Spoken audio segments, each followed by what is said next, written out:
Bore model of atom. हर चीज परमाणुओं एटम से बनी है। एटम पदार्थ का सबसे छोटा कण है।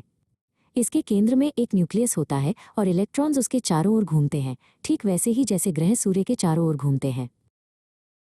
एटम 3 मुख्य कणों से बना है, प्रोटॉन्स, न्यूट्रॉन्स और इलेक्ट्रॉन्स। प्रोटॉन्स पर पॉजिटिव चार्ज जोड़ होता है और वे न्यूक्लियस में रहते हैं। न्यूट्रॉन्स पर कोई चार्ज नहीं होता और वे भी न्यूक्लियस में होते हैं। इलेक्ट्रॉन्स पर नेगेटिव चार्ज माइनस होता है और वे न्यूक्लियस के चारों ओर घूमते हैं। नील्स बोर से पहले रदरफोर्ड का मॉडल कहता था कि इलेक्ट्रॉन न्यूक्लियस के चारों ओर घूमते हुए ऊर्जा खो देगा और अंत में न्यूक्लियस में गिर जाएगा। लेकिन ऐसा नहीं होता है।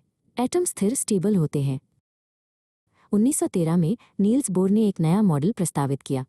उन्होंने कहा कि इलेक्ट्रॉन्स केवल कुछ विशेष कक्षाओं ऑर्बिट्स में ही घूम सकते हैं, जिन्हें एनर्जी लेवल्स या शेल्स कहा जाता है।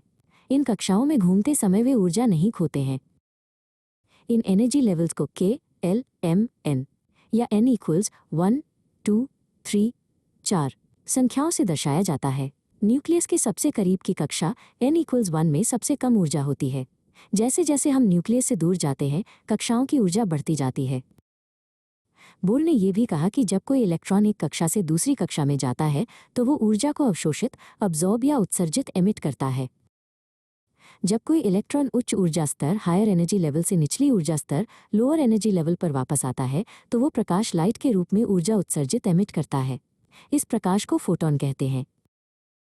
उत्सर्जित फोटॉन की ऊर्जा 2 कक्षाओं के ऊर्जा अंतर के बराबर होती है।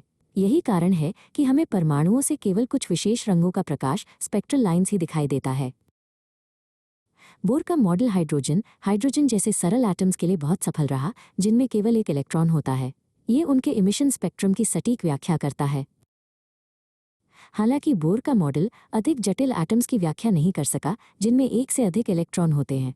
ये कुछ अन्य प्रभावों जैसे ज़ीमन इफेक्ट और स्टार्क इफेक्ट की भी व्याख्या नहीं कर सका। इसने क्वांटम मैकेनिक्स के विकास का मार्ग प्रशस्त किया।